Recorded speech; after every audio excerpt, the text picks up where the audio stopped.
அனைவருக்கும் வணக்கம். Ayngaran astro YouTube சேனலுக்கு உங்களை அன்புடன் வரவேற்கிறேன். இன்றைய பதிவில் நாம் பார்க்க போவது என்னவென்றால், பெண்கள் காலில் மெட்டி அணியும் போது இந்த தவறை மட்டும் செய்யாதீர்கள். பணம் கஷ்டம் வர இதுவும் ஒரு காரணம். இப்பொழுது நாம் பதிவுக்குள் செல்வோம். திருமணமான இந்து பெண்களுக்கு மெட்டி அணிவது வழக்கம். ஆரம்ப திருமணத்தில் மணமகனுக்கு மெட்டியும் மணமகளுக்கு தாலியும் அணிவது வழக்கம்.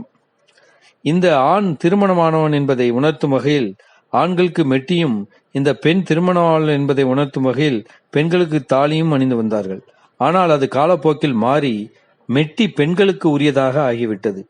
பெண்கள் கால் விரலில் மெட்டி அணிவதற்கு ஒரு அறிவியல் காரணம் உள்ளது. எனவே ஆன்மீகத்தின்படி பெண்கள் மெட்டி அணியும் போது சில முறைகளை கடைபிடிக்க வேண்டும். அப்படி இல்லாமல் மெட்டி அணியும் போது ஏதேனும் தவறினை செய்தால் வீட்டில் பணக்கஷ்டம் வருவதற்கு இதுவும் ஒரு காரணமாக அமையும் என்று ஆன்மீகத்தில் கூறப்படுகிறது.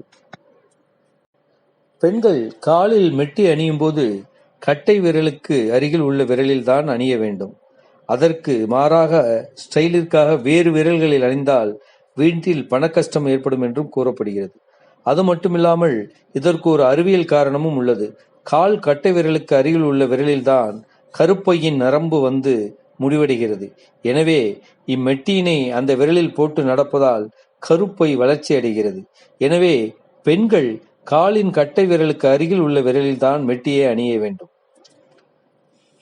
அடுத்ததாக, காலில் ஒரு மெட்டியை மட்டும்தான் அணிய வேண்டும். அப்படி இல்லாமல் 3 மெட்டிகளை அணிந்தால் கணவருக்கு நல்லதல்ல. மேலும் வீட்டில் பணக்கஷ்டம் ஏற்படும் என்றும் ஆன்மீகத்தில் கூறப்படுகிறது. பெண்கள் சேதமடைந்த மெட்டிகளை அணிந்திருக்க கூடாது. மெட்டி சேதமடைய தொடங்கியதும் அதனை அகற்றிவிட்டு வேறொரு மெட்டியினை அணிதல் வேண்டும். முடிந்தவரை ஒரு வருடத்திற்கு ஒரு முறையாவது மெட்டியை மாற்றி அணிவது நல்லது.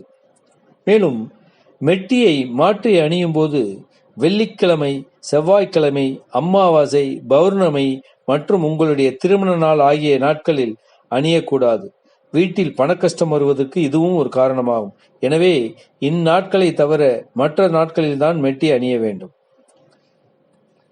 இந்த தகவல் உங்களுக்கு பிடித்திருந்தால் உங்கள் நண்பர்கள், உறவினர்கள் அனைவருக்கும் ஷேர் செய்யுங்கள்.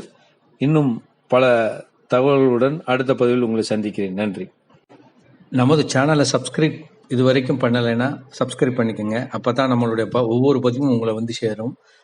இந்த பதிவு பிடிச்சிருந்ததுன்னா நீங்கள் உங்களுடைய உறவினர்கள், நண்பர்கள் எல்லாருக்கும் ஷேர் பண்ணுங்கள். அவங்களும் இந்த தகவல் தெரிந்து பயனடையட்டும்.